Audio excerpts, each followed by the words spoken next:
Liftoff of mission 41D, first flight of the orbiter Discovery, and the shuttle has cleared the tower. Welcome to the Health or High Water podcast. Oh, hello, guys. Welcome to the 16th episode of Health or High Water. I'm one of your hosts, Trip Parks, with Brett Hootari. Dude, what a crazy few weeks it's been here. It's our first episode this week. We've honestly just started opening up this new gym, Ascend Performance Training. Man, you want to break down some of the rooms that we have in this gym? I hope you guys are having a wonderful day. I would love to do that. We have 4 separate rooms. We have a fitness center here with a full set of weights, and then we have a recovery room where we do everything related to recovery, so soft tissue work and manual therapy, stuff like that, massage gun stuff. And then we are sitting in our podcast room right now. So we have the podcast room set up, and then we also have an office. So it's good. It's for the people who have been listening to Health or High Water from the beginning. It's been quite the transformation now, and it's so nice to be getting settled in. And yeah, I'm excited about that. Absolutely love it. I'm going to paint you guys a picture of what this looks like. The walls are made of solid gold. All the weights are diamond. It smells of rich mahogany. But speaking of a new gym and whatnot, one thing we really haven't covered this whole season is actually working out as a whole. As 2 personal trainers coming for you guys live or semi-live today from this podcast, we want to go over workouts with you guys. What workouts that we do, how we program workouts for Ascend Performance Training, and how you guys could possibly set your own workouts up at home with some easy little tools that we can give you today, and just kind of go over the faux pas and the truths about working out. Yeah, love it. Let's dive in. First things first is, what is a workout program? What is a workout? What is everything? And maybe you can give us a little broad idea here, and we can dive in a little deeper. Yeah, so exercise is going out and either sweating or lifting or something physical, and then a workout program to me would be a structure, some sort of structure with a end goal. So whether it be 8 weeks, 12 weeks, 16 weeks, it could be any amount of time really, and then just having a program built in that has a specific end result. Right. So for you guys out there that maybe have never done a workout program before, this what Brett's saying is it's like a roadmap, right? It's something we should follow along very tightly, and we should also learn that one thing about workout programs, they should be constantly evolving, because we do something called plateauing. The body adapts very well to situations very quickly, and when we don't adapt, we start to stall out, and that could be part of your guys' problems too. Working out is not changing your program enough.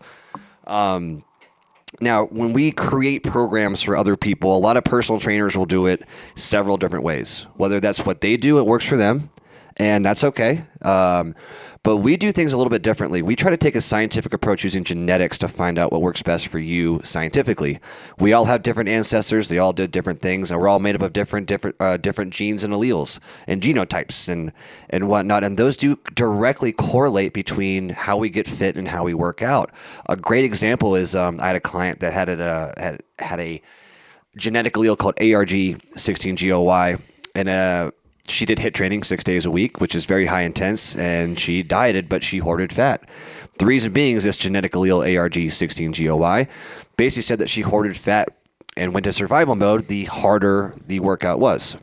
Was that tied to her hormones essentially? Was she stressing her body out? Is that like too much cortisol from that type of workout? 100%. Right. And I also think there was a direct correlation with her muscle fiber types. And muscle. I'm not going to go too deep into that right now, but different muscle fiber types have different responses: slow, fast twitch, whatnot. Yeah. And I think that her body definitely responded from like you said, the cortisol and her muscle type based off of that. Yeah. So guys or guys, girls, everybody out there, you might be doing a workout program that might not be genetically beneficial to you, and you might be struggling very hard with it. And if you guys are interested in finding out your genetics, you guys can go to www.ascendperformancetraining.com. You guys can click on our genetic test there. It'll send you to geneplanet.com, our affiliate partner, and all you have to put in is A APT, and you'll get 30% off our genetic testing. That's APT, www.ascendperformancetraining.com if you're interested in figuring that out. But for you guys at home that just kind of want to figure out workouts, I think now's a good time to talk about splits and how we split different workouts up. How do you split your workout programs up? Well, first of all, everything's individualized. So there's no one way to say, oh, I'm going to have somebody do this, I'm going to have somebody do this. Like, we take into account, at least personally me, take into account a lot of different factors to decide what their goal is. And then there's lots of ways to split the, and if I'm being too vague, let me know there's lots of different ways to split it up, push and pull, strength training programs, hypertrophy programs, endurance. So there's a lot that goes into kind of deciding, how you're going to do your splits. It's sort of the art of being a personal trainer. I think new personal trainers, really, that's the whole meat and potatoes of getting good, is to understand, the many different varieties of splits you can have based off, your prior experience. That's eloquently well said. Mm-hmm. Eloquently well said. And that's very true, man. Like understanding how to split the body parts up in the right way. Take sympathetic muscle groups, your triceps and your chest, your back and your biceps, right? All these sympathetic muscle groups working together. You probably don't want to put shoulders after doing chest and bicep, or chest and triceps, back and biceps, and do shoulder afterwards. You probably want to put legs in between to give your ball joints some rest. And those are things that, you probably aren't, even like you said, new personal trainers aren't thinking of that wear and tear on the joints in between workouts and trying to avoid injury as well.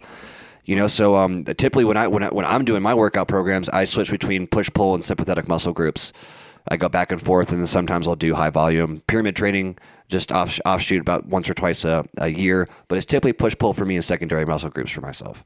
Mm-hmm. Yeah, tons to focus on there. Lots of ways to go about it. Well, yeah, and even hybrid stuff, right? Like I always saw some huge benefits in circuit training when I saw the wrestlers work out in high school, and I was like, why don't I add the timing group between that and make my own kind of thing? And HIIT was coming out at the same time around 2008, 2009, and I just try to take the best out of everyone's and put it together. Mm-hmm. Mm-hmm. And why not? Totally, yeah. Hybrid, yeah, absolutely.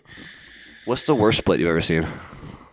The worst split, like worst in what way? Like what are you referring to? Like worst results, or? Well, we can do worst results, worst risk for injury, and then time efficiency. Well, so I'm gonna just jump into the CrossFit thing. Yeah, I'll jump right into the CrossFit thing since I started doing a lot of physical therapy work over the last 8 years. First of all, I'm not going to be one to talk bad about anything. I think everything that is done can be talked about in a positive light. I think they have some of the best bodies out there, aesthetic-wise. Really strong shoulders. They're doing a lot of squats to presses, a lot of burpees, a lot of full-body compound movements. But what they're getting wrong is they have no fatigue protocol. And I think now some of them are starting to kind of catch on and are trying to incorporate this into it.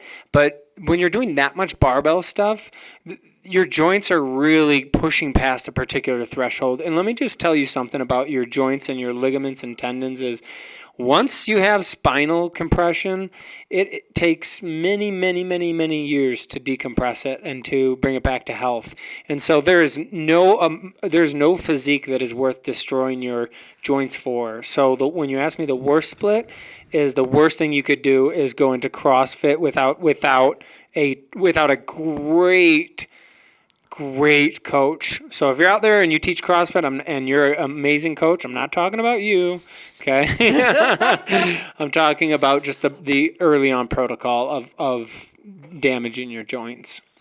That's very awesome. I mean, that's very true. I mean, there's not a lot of recovery time. These workouts are very, very intense, which, again, that's why they have amazing bodies, though. Yeah, I mean, incredible bodies. You look at CrossFitters, you're like, holy moly, they look great. Right, and again, there is amazing benefits to CrossFit. I'm just saying what they could do better. And what I'm saying they could do better is they should probably have recovery programs already to help people out to make sure that once they do these high intensity trainings, they're recovering so they can take it the next day or whatnot. Well, a lot of them do have that. The problem is they're based around competition with other people. So CrossFit and that style of workout tends to glorify competing with other people, which competition is good, right? It gives us motivation, it inspires us. But when competition starts to turn into overtraining because you want to get that last rep and you don't care about form, that's the problem. Oh, 100%. I love that. I love that perspective. That's an awesome perspective there. That's the problem. And you cause injuries, and I've seen it. I've seen it time and time again. Well, every single time I've tried a CrossFit workout, I've hurt myself. 4 to 4 times. I mean, you're competitive. You're an athlete. So it's natural. You get your ego involved. You want to be the best. You want to be the best. I want to be the best. And most people out there want to challenge and build a community, and that's how you get injured. So there's a give and take. There's got to be a balance. Right. And to all y'all out there listening to, like Brett said, there is no wrong form of fitness, right? Whatever works best for you. I grew up, skateboarding and doing swim team, very individualized sports. I think that's why I fit so well in the gym by myself. I can push myself. I'll be competitive with myself. And I think that's harder for other people. And that's why box gyms might be good for someone with the opposite personality type that I have. Right. And if you have my personality type or your personality type, where we're very competitive, we don't want to be anything less than perfect at what we're doing, then CrossFit might not be the best idea for us. And understanding that acceptance and responsibility to taking care of your body and what's the best for you might take some trial and error. So if one workout doesn't work out for you, don't worry. There's hundreds of thousands more for you to go through.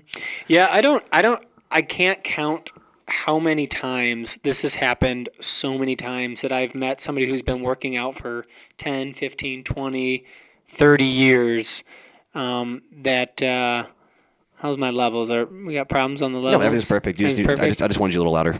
I can't count how many times that I've had somebody come in and be like, I don't need a trainer. I kind of know what I'm doing. But what's the rule? You don't know what you don't know. That's true. You don't know what you don't know. And so I can't tell you how many times somebody's come in and they've had one workout and they're immediately like, and then we discuss why we're doing what we're doing and the thought process behind it. And it's individual, right? We're not doing, everyone line up, do kettlebell swings. Everybody line up and do ball slams. It's not that. There's a structure behind everything. The tempo, the breathing, the mechanics, the angles, the mesh between HIIT training and resistance training, the cycle. There's a lot that goes into it. And once you get a taste of that individual style routine, you go, oh, wow. This is a whole different level of training. And that's without the nutrition integrated into it. And now, speaking of the genetics, we're bringing a whole new thing to the table. So it's kind of crazy to talk about this stuff. I feel like you and I could talk about this stuff for a long time about programming. That's all we do anyway. Love it. But that's a really, really good point. And what Brett is talking about, and we mentioned this a little bit in our later episodes, is the Dunning-Kruger effect. The less you know about something, the more you feel confident about that subject, right? Like anyone can watch a football game and understand once the ball goes to the one side of the field, it's a touchdown, they get a point. Why do they run down the middle every time? I don't get it. It's like they're in I formation the whole time. They could run to the outside, yeah. Yeah, but then you think you understand the game of football, and then you go, and then next thing you know, like if you start getting into it more, you start learning. It's like, oh my god, like every different position has a different job. The different schemes that come out, like having to understand, like defense. You have to understand like where things at. You don't know what you don't know until someone teaches you.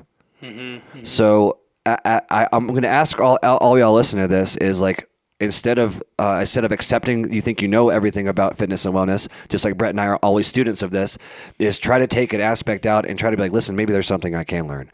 There's a balance between being confident and being humble.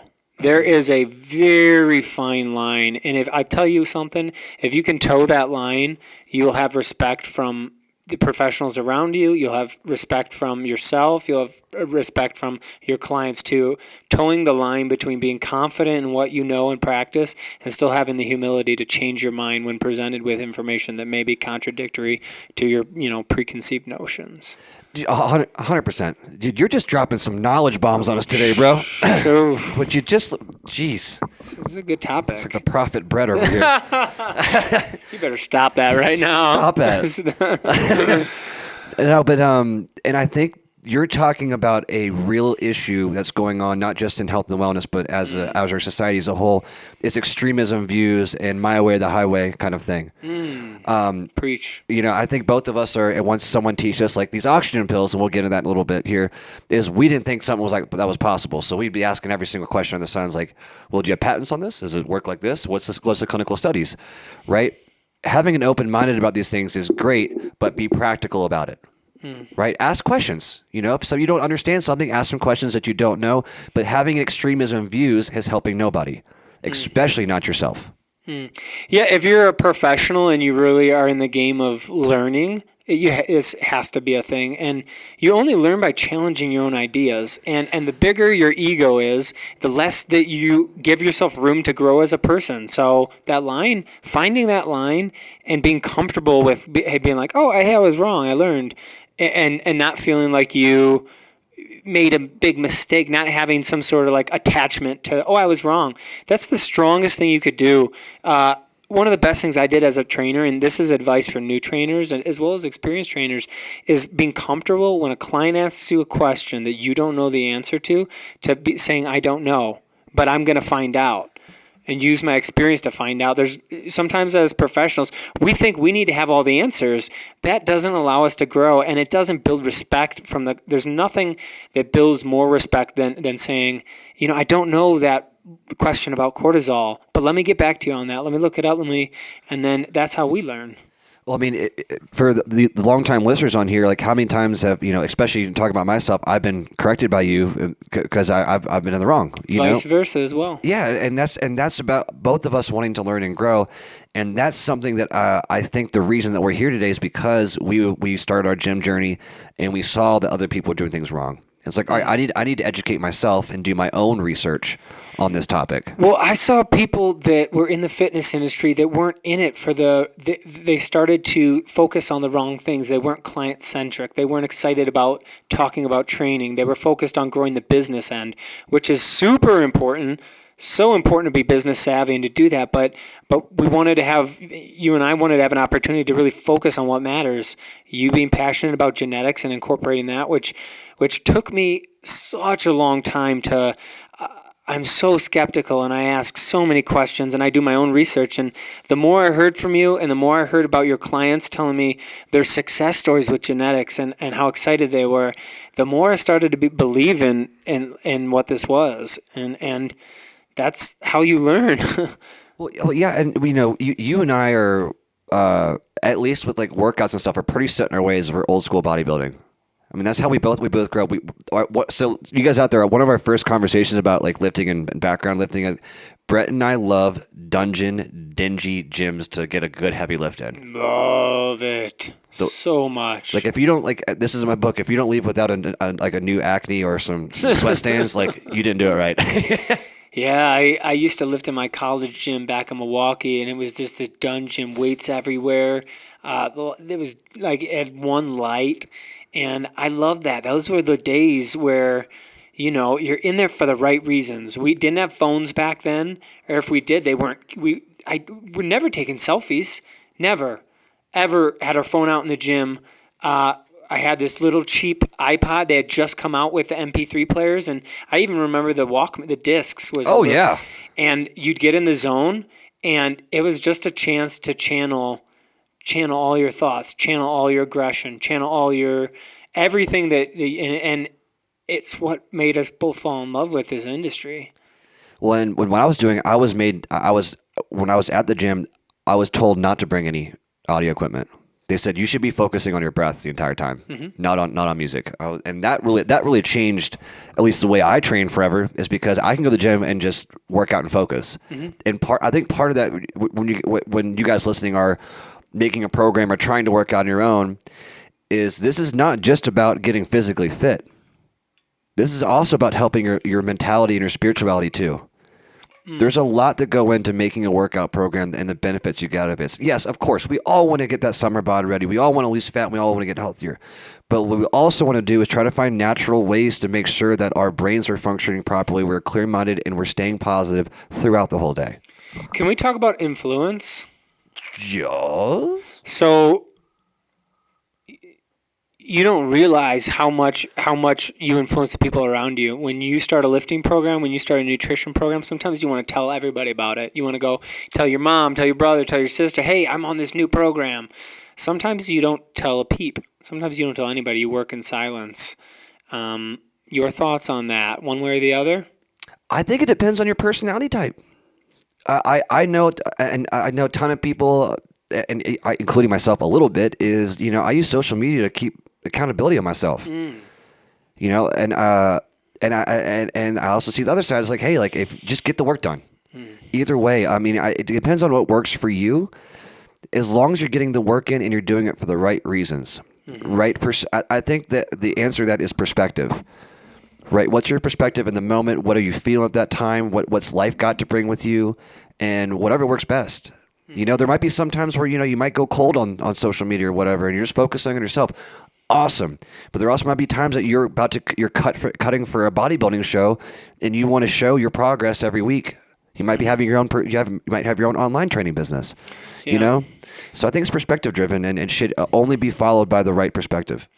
Yeah, you have to celebrate. That's a really great point. You have to. One thing I will tell you, both as new personal trainers listening to this, maybe clients of ours that are training with us, maybe anybody in the fitness realm that is listening to this, is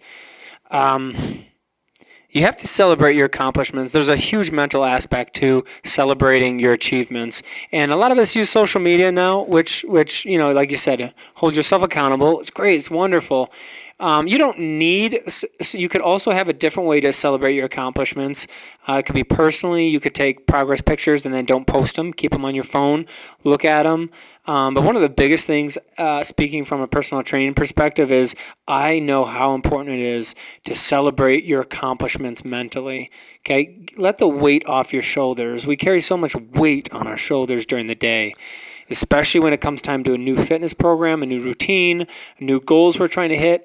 Give yourself, right now, if you're in the car listening to this, if you're making your meal prep, if whatever you're doing right now, give yourself this time right now and recognize what you've accomplished. Okay? Smile about it for a second. Acknowledge it. Be happy. Accept it. And then reset your goal. And don't use it as an excuse to do something else. I hear that time. Oh, well, I worked out today, so I'm gonna have a pizza now. It's like, well, that's not the point. That's not the point whatsoever. The meat and potatoes of this is really about giving you guys confidence and whatnot to get yourself fit. And I think there's this. We're talking about influence here. There's an in between point to this, whether it's on social media or you're not telling jack shit to anybody. If I were you guys listening right now, if you're trying to get into a program, what I would do is I would contact and make a group chat with 3 of your 4 closest friends, and have most of them, if not all of them, already be in a good fitness routine. And you can ask them questions and whatnot, but make sure you're accountable for the journey, and then use this as your accountability platform. People that you already respect, people that already respect you. And use that as a stepping point instead of just going extreme of not telling anybody, or going to the extreme of putting on social media. And then, like, if you do end up falling off, then you hurt yourself even harder because now the whole world knows I fell off the train. Find yourself a group of people, and we talk about this almost every podcast about finding the right environment, right? And this is the way you have the right environment, people that are support you. They're going to send you their progress pictures too. You're going to be able to dote on them, and you're going to be able to create your own little small community and grow from that. Yeah, I'm going to tell you guys the secret right now. Secret sauce. It's the secret. So if you can find a way to teach somebody else what you're doing, you're going to remember it that much better. We we can all agree upon that we've observed that phenomenon is that when you teach something, you learn it better, right? Because you have to explain it, so it has to make sense to you. So if you can find a way in your fitness journey to maybe it's a friend, maybe it's a family member, whoever it is, if you can find a way to teach and inspire one other person and become their mentor or become you're going to give yourself a platform just to talk about it more, to think about it more. Just a little nugget there. And I'm going to add on to that real quick. I'm talking about right now the people that shame other people at the gym. Workouts, posting pictures of people on they're not doing the workout right, they're doing silly things or whatnot.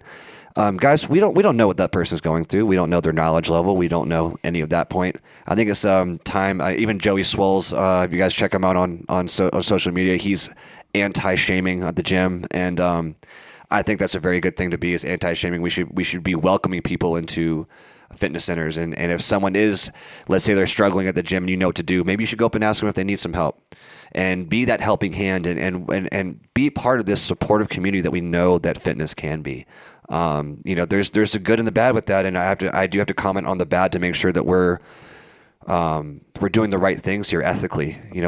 This podcast is about helping you guys out, helping build a community, as well as providing value information back to you guys so we can help. Let's not be let's be part of the solution, not the problem. Good point. Getting back into building your guys' workouts, Brett and I really think, do some research. Bodybuilding.com has some great stuff. We'll be posting our own blogs too as well with workouts. So, I'll even send you guys what I do or whatnot, and kind of show you guys and give you guys some confidence. You guys remember too that we are not just in Denver. We do online training as well. If you guys are interested in trying some new things out, trying our perspective on fitness, and wanting to change your lifestyle instead of just doing 6 weeks to try to get ready for summer body, then hit us up. Email us. Go to www.ascendperformancetraining.com. Check out some of the blogs that Brett has. I mean, there's some really helpful information there. We provide that free to you guys because we want you guys to grow with us, right? So we provide online training too. But if you are in Colorado or Denver, you've got to come see our new studio. Gots to. You have to. It's got to be on your list. Oh, the cool kids are doing it. You got to come see us. We'll give you a free workout. Come in, hang out with us, talk fitness. Just check us out, and we'd love that. Yeah. 100%. We're located right off Colfax on 1472 Jersey Street, Denver, 80220. And if you guys have anything you guys want to send us, letters, notes, whatever, if you guys do traditional mail, crawl across the world, shoot us some OG mail. Love it. Little Pony Express. This was kind of our intro to working out. We'll probably go into much deeper stuff this next few weeks. We're going to have a really exciting guest coming on next week, don't we? So, I wish we had our own sound effects. We don't yet. We need a soundboard. We do. We have an amazing guest that we're super excited about. This is going to be a fantastic conversation happening next Tuesday. We're going to have Dr. Nikki Popper come on, and we're going to have a discussion, everything regarding women's health. She's a pelvic floor specialist, everything women's health. She's a doctor of physical therapy, and just has a wealth of experience. She has her own practice here in Denver, and she's been seeing clients for over a decade, working on women's health, and just making a huge difference. She's going to bring a perspective to our conversations I think you guys are going to love. Do not miss this episode. Okay, it will be out on Tuesday. Yeah, guys, thank you so much. Also, some cool news. The book Health Profiling has gone live. So the actual hard copy of the book that I wrote, Brett edited, and Brett is also going to be the voice for the audiobook, is available on Amazon.com as a hard copy and will be available as an ebook on Monday from Kindle on the app. Make sure you guys check that out. Make sure you guys check out Colorado Labs on AscendPerformanceTraining.com. Make sure you guys are going through other podcast episodes, because after this next episode with our guest, we're going to have some hard hitters on here, and it's going to be hard to keep up because our episodes are going to get a little bit longer. Yeah, we're switching to the 45 to hour-long format, so we're going to do a little bit more of a deep dive. So, you're cooking during the middle of your workday, if you your workouts, if you have an opportunity to pop it on. We're going to have tons of good information, a little bit more in depth. Awesome. I can't wait to the future of this podcast, Brett. Honestly, I'm so proud of us and all the listeners that are keeping this podcast going, all the way from America to India, Belgium, France, Nigeria, India. I mean, we got some guests we have some views from Australia now too. Yeah, it's been growing and it's been so much fun. And just wait till we get. The future's going to be bright. 100%. Everyone listening to this, thank you for getting on board now, because this train's leaving the station and we're going far. So thank you guys so much for listening to the 16th episode of the first season of Health or High Water. Health or High Water. Peace.